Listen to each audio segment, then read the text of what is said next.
नमस्कार. हळद रुसली कुंकू हसलं ह्या मालिकेच्या भागामध्ये आपण जेव्हा बघतो ना, तेव्हा कृष्णा चहा घेऊन आलेली असते बाळजाबाईंसाठी त्यांच्या खोलीमध्ये. पण बाळजाबाई त्यांच्या खोलीमध्ये छान प्रकारे आपली गोधडी शिवत बसलेली असते. आता हे पहिल्यांदाच अख्ख्या गावाला माहीत नसलेलं रूप आपल्या कृष्णाने पाहिलेलं आहे. ते पाहून तिला आश्चर्य वाटते. बाळजाबाई, हे पण तुमचं रूप आहे हे मला माहिती नव्हतं, असं म्हणत कृष्ण त्यांच्याशी गप्पा मारायला बसते. आणि मग बाळजाबाई गालातल्या गालात हसू लागते. तर कृष्णा म्हणते, अहो, तुमचं आजपर्यंत दरारा रुबाब लहानपणापासून मी गावामध्ये ऐकत आले. तुम्हाला मी जेव्हा जेव्हा पाहत आले तेव्हा दागिन्यांनी मढलेली अशी मूर्ती नेहमी आपल्यासमोर, तिचा दरारा, ते सगळं काही पाहिलेले. आणि हे रूप पहिल्यांदाच तुमचं पाहते मी. मला तर विश्वासच बसत नाही तुम्ही म्हणजे बाळजाबाई आहात. तर कृष्णाला आता विश्वास देण्यासाठी इथे बाळजाबाई म्हणू लागते, मला पण माझं रूप बदलायची हौस नव्हती.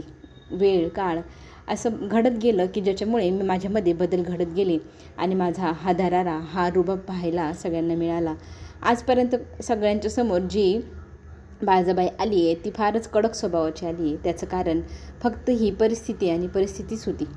तर कृष्णा आता इथे विचारू लागते की तुमच्यावर माझा विश्वास नाही आहे, तरी पण मला तुमच्याकडनं काही गोष्टी जाणून घ्यायच्या आहे. तर इथे बाळजाबाई म्हणते, माझं पोटचं पोरगं माझ्यावर विश्वास ठेवत नाही तर तू का ठेवावा. इथे तू मला प्रश्न विचारते तर मी पण एकदम देवाची शपथ घेऊन खरंच उत्तर देईन. मी जे सांगेल ते खरं सांगेल, त्याच्यावरती तुझा विश्वास बसेल की नाही हा तुझा प्रश्न असणार. तर इथे अनुसयाबद्दल मला काही सांगता का, असं इथे कृष्णाने सांगितले. तुमच्या नजरेतनं अनुसया काय आहे हे जाणून घ्यायला मला आवडेल. तर आता इथे बाळजाबाई सगळं सुरुवातीपासून सांगायला सुरुवात करते आणि म्हणते की आढळराव पाटील हे फार सज्जन आणि एकदम हुशार व्यक्तिमत्व, पण त्यांचं हे असं बाहुलं का झालं हे तुला जाणून घ्यायला आवडेल ना. माझ्यावर विश्वास नसेल पण तुझ्या सासऱ्यांवर तुझा विश्वास आहे ना, ते सज्जन आहे हे तर माहितीच आहे ना तुला. तर कृष्णा म्हणते हो. तर आता इथे ती सांगू लागते की एवढे हुशार व्यक्तिमत्व, घरात बायको, एवढं संसार थाटलेला असताना माझ्या प्रेमात का पडणार, त्याचं कारण तुला माहिती आहे. तरी ते कृष्णा नकार देते, माहीत नाही. तर आता ते सांगायला इथे बाळजाबाई सुरुवात करते. घरामध्ये नेहमी वाद व्हायचे. आढळराव पाटलांचा घरात सतत अपमान व्हायचा. कुणामुळे तर अनुसयाबाईंमुळे. अनुसया नेहमी भांडण करायची, दागदागिन्यांसाठी रुसायची, घरात मान मिळावा म्हणून रुसायची, घरातल्या प्रत्येकाशी भांडायची. हे सगळे प्रकार त्यांच्या वडिलांसमोर घडत होते. त्या सगळ्या गोष्टीला कंटाळून हे आढळराव पाटील माझ्याकडे यायचे. मी तमाशात काम करणारी बाई. माझ्याकडे यायचे, माझ्याकडे बसायचे, रडायचे. त्यांचं ते सगळं गाऱ्हाणं ते मला सांगायचे आणि कळत नकळतपणे आम्ही एकमेकांच्या प्रेमात पडत गेलो. आणि त्यांनी ह्या सगळ्या गोष्टींना थकून दमून माझ्याशी लग्न केलं आणि मला त्या घरात नेलं. त्या घरात गेल्यानंतरही अनुसयाबाई फारच लालची. मी जर एक पट असेल ना तर ती 10 पट लालची, किंवा आपण म्हणू शकतो ना हावरी. तिला ह्या सगळ्या गोष्टी हव्या होत्या. दागदागिने, प्रॉपर्टी, घर, सगळं काही हवं होतं. आढळराव पाटलांशी त्यांना काही घेणदेणं नव्हतं. त्यांच्यावर प्रेमही त्या साध्या करत नव्हत्या. त्यांना फक्त हव्यास होता तर ह्या प्रॉपर्टीचा. या सगळं ऐकून कृष्णाच्या तर पायाखालची जमीनच हलली. अनुसया सासूबाई अशा पण असू शकतात, या गोष्टीवर विश्वासच त्यांचा बसेना.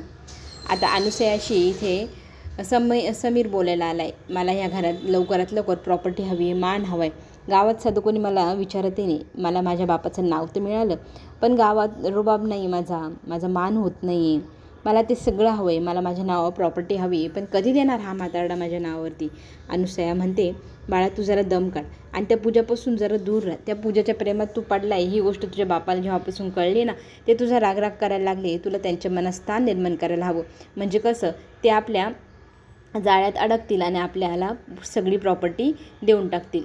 तर इथे पूजेला विसरायला मी अजिबात तयार नाही. हे सोडून तू काही करायला लाव आई, असं म्हणू लागतो समीर. अनुसया म्हणते, तू ना त्या मुलीमुळे पागल झाल्या, तुला काहीच कळत नाही आहे. तुला जर ही प्रॉपर्टी मिळवायची असेल तर माझ्या प्लॅनप्रमाणेच लवकरच मी हे सगळं घर, हे सगळी प्रॉपर्टी आपल्या दोघांच्या नावावर करून घेणारी. त्याचा माझा प्लॅनही पूर्ण तयार आहे. आता इथे अनुसयाबद्दल जेव्हा सगळं सत्य हे सांगितलं जातं आपल्या कृष्णाला, तर कृष्णा म्हणते, मला याच्यात खरंच विश्वास बसत नाही, पण तुम्ही जे म्हणत असाल ते जर खरं असेल तर अनुसयाबाईला धडा शिकवायला मी सज्ज आहे आणि त्यांना मी लवकरच सरळही करेल. तर इथे आता इथे कृष्णा म्हणते की माझ्यासोबत बाळजाबाई याल का? तर बाळजाबाई म्हणते कुठे? तर सरपंच म्हणून मला या गावात फेरफटका मारायचा आहे, पण माझ्या नजरेतनं नाही, तुमच्या नजरेतनं मला गाव दाखवाल.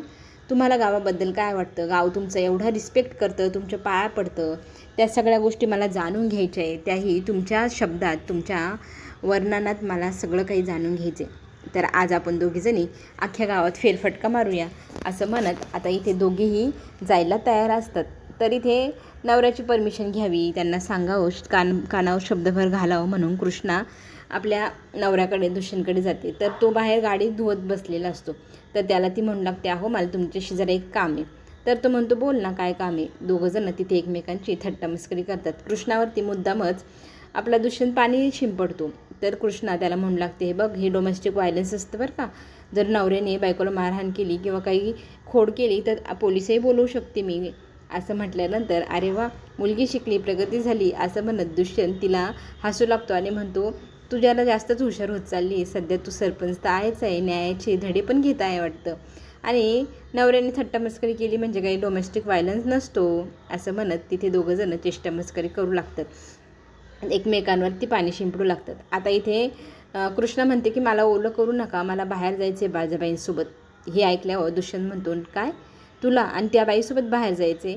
तुला कळतं का काही? का तू माझं ऐकत नाही? असं म्हणत तिच्यावरती जोरजोरात ओरडू लागतो दुष्यंत. तर इथे बाळजाबाईबरोबर माझं काम आहे, मला गावात जायचं आहे चक्कर मारायला, तुमचं काय आहे? मी जाणार. तर इथे तो म्हणतो, जायचं, पण मला दर अर्ध्या तासाला काय काय झालं आहे, काय तो सेफ आहे का नाही हे सगळं सांगत राहायचं. तर इथे हो म्हणते कृष्णा आणि मग बाळजाबाईसोबत जायला दुष्यंत परवानगी देतो. बाळजाबाई तयार होऊन खोलीच्या बाहेर येत असतात. आडव्या मांजरीसारख्या अनुसयाबाई त्यांना जातात आणि विचारू लागतात, कुठे निघाली स्वारी? तर अनुसयाला इथे म्हणू लागते बाळजाबाई की कोणी कुठं चाललं तर असं विचारायचं नसतं, आम्ही कुठेही जाऊ, तुला काय त्याच्याशी घेणं देणं. तर इथे दोघींमध्ये एक एक दोन दोन शब्दाचे नेहमीप्रमाणे वाद होतात. वाद झाल्यानंतर आता इथे मुद्दामच मोबाईलची व्हॉईस रेकॉर्डिंग चालू करून अनुसयाबाई म्हणू लागते, तुला तर तिजोरीची सगळे गोष्टी माहिती आहे, तर तुला काय गरज कुठे जायची? घरात राहिली, तिजोरी फोडली तरी तुझ्याकडे पैसाच पैसा येईल. तर अनुसयाला इथे आपली बाळजाबाई म्हणू लागते की मला तिजोरीची फोडायची काहीच गरज नाही, ते कशी खोलायची ती मला माहिती आणि त्याचं काय करायचं तेही मला माहिती आहे, पण मला आता तुझ्याशी कसल्याही प्रकारचा वाद घालायचा नाही आहे. असं बोलत तिथे दोघींमध्ये जे बोलणं होतं ते सगळं काही रेकॉर्डिंग अनुसया करते. अनुसया म्हणते, तुला चॅलेंज आहे, माझी तिजोरी फोडून दाखव. तर इथे कृष्णा आपली बाळजाबाई म्हणते, मला काही गरज नाही कोणाची तिजोरी फोडायची वगैरे, आणि चॅलेंज तर मी तुझं घेतच नाही, जा, मला काहीच करायचं नाही तुझ्या बाबतीत तर अजिबातच नाही, आणि मला माझ्या मार्गाने चांगलं वागू दे, राहू दे. असं म्हणत तिथून बाळजाबाई चोख उत्तर अनुसयाला देते आणि निघून जाते. खरं तर जे बोलणं झालं आहे त्याच्यामधली आता छेडछाड करून रेकॉर्डिंग बदलणार आहे अनुसया, आणि त्या रेकॉर्डिंगचा वापर तिच्या नेक्स्ट प्लॅनमध्ये ती करणार आहे. तो प्लॅन काय आहे आपल्याला पुढेच पाहायला मिळणार आहे. आता दिवसभर आपल्या कृष्णाबरोबर बाळजाबाई फिरत असते गावभर आणि सगळ्या गावाची अपडेट पण ती सांगत असते. कळत नकळतपणे काही गोष्टी अनुसयाच्या पण निघतात. त्या सांगितल्यानंतर खरं तर इथे कृष्णा म्हणू लागते की इतक्या सगळ्या गोष्टी मला पहिल्यांदाच नव्याने कळल्या, पण अनुसया सासूबाई जर अशा वाईट असतील तर मी त्यांना चांगला धडा शिकवेल, चांगली सुधरवेल. तर इथे आपली बाळजाबाई हसते आणि म्हणते, हो खरंच, जसं मला सुधरवलं तसं तिलाही सुधरवशीलच तू. पण एक सांगू का, मला ना आता फक्त माझा संसार चांगला होऊ द्यायचा आहे. मला माझं उरलेलं आयुष्य माझ्या घरच्यांसोबत, माझ्या जवळच्या व्यक्तींसोबत आनंदाने घालवायचं आहे. आता एवढीच इच्छा माझ्या मनात राहिली आहे. मला आता कसलाच हव्यास नको, काहीच नको, आणि सगळं काही जबाबदारपणे सांभाळायला तू इथे खंबीर आहे हेही मला समजले. त्याच्यामुळे आता मी निश्चिंत राहणार आणि फक्त घरात राहणार, सुखाने राहणार माझ्या घरच्यांसोबत. अशी इच्छा आता बाळजाबाईने कृष्णासमोर मांडली. दिवस गेला, मावळलाही अगदी, पण आपल्या कृष्णाने एकदाही फोन करून दुष्यंतला बातमी दिलीच नाही. तो फार काळजीत असतो. कुठे असेल ही मुलगी, हिला कळत कसं नाही असं म्हणत काळजीच करत असतो. तितक्यात गाडीचा हॉर्न वाजतो. आधी कृष्णा हे त्याला दिसतं. लगेचच तो रागवतो आणि लॅपटॉप घेऊन बसलेला असतो तिला दाखवायला की मी तुझी अजिबात काळजी केली नाही, तुला मिसही केलं नाही वगैरे वगैरे. तर इथे कृष्णा येते आणि म्हणते, काय हो, माझी वाट पाहत होतात का? तर तो म्हणतो, तुझी वाट आणि मला इतकं सगळे काम आहे घरामध्ये, माझी लॅपटॉपवरती कामं चालू आहे, दिसत नाही, मी कशाला तुला मिस करेल? कृष्णा हसते आणि म्हणते, अहो लॅपटॉपवरती काम करते आणि लॅपटॉप ऑनही नाही आहे, ते ऑफच आहे. तर इथे आपला दुष्यंत सावरा करत म्हणतो, ऑनच होतं. मी इतक्यात तू आली म्हणून बंद केलं. मी फार दमलो. पूर्ण दिवस काम केलं बरं मी. तरी ते दुष्यंत आणि कृष्णामध्ये तिथे छान प्रकारे मस्करी पाहायला मिळते. नवरा बायकोची थट्टा मस्करी इथे अनुभवायला मिळेल. त्यातच बाळजाबाईसोबत तू दिवसभर गेली आणि एकदाही फोन केला नाही म्हणून मी रागवलो आहे. तुला समजत का नाही? ती बाई एकदम अविश्वासी आहे. ती तुझं काही करू शकते. तर तुला एवढं तरी कळायला हवं ना, दिवसातनं तुम्हाला एकदाही कॉल केला नाही.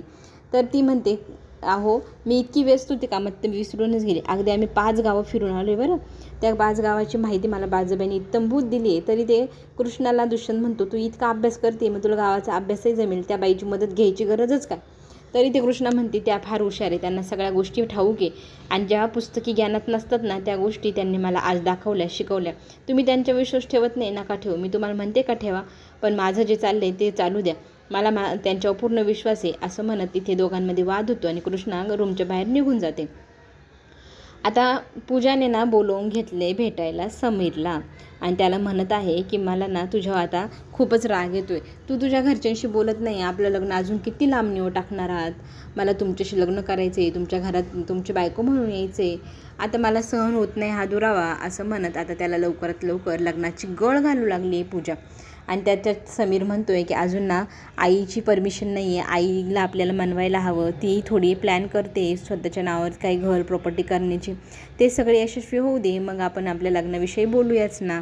तरी ते काहीच ऐकायचं नाही मला तुझं. मला लवकरात लवकर तुझ्या घरात लग्न करून घेऊन जा, नाही तर आपलं आता हे जे प्रेम प्रकरण इथंच संपव. समीर तिला म्हणू लागतो, असं का बोलतेस तू? आज आपल्याला घरी पाहायला मिळेल की ज्या वेळेला खोलीमध्ये आढळराव जातात तर आढळरावांना दिसतं खोलीच्या कपाटाची दारं उघडी आहे. सगळं काही अस्तव्यस्त झालेलं आहे. तर हे सगळं कोणी केलं असावं म्हणून आता तो घाबरतो आणि घरातल्या सगळ्यांना बोलवून दाखवू लागतो. घरातले सगळे लोक तिथे येतात आणि म्हणू लागतात, बघा ना तिजोरीचं दार उघडे, अख्खी तिजोरी साफ केलेली कोणीतरी. हे सगळं पाहिल्यानंतर सगळ्यांना शॉक बसतो. असं कसं होईल?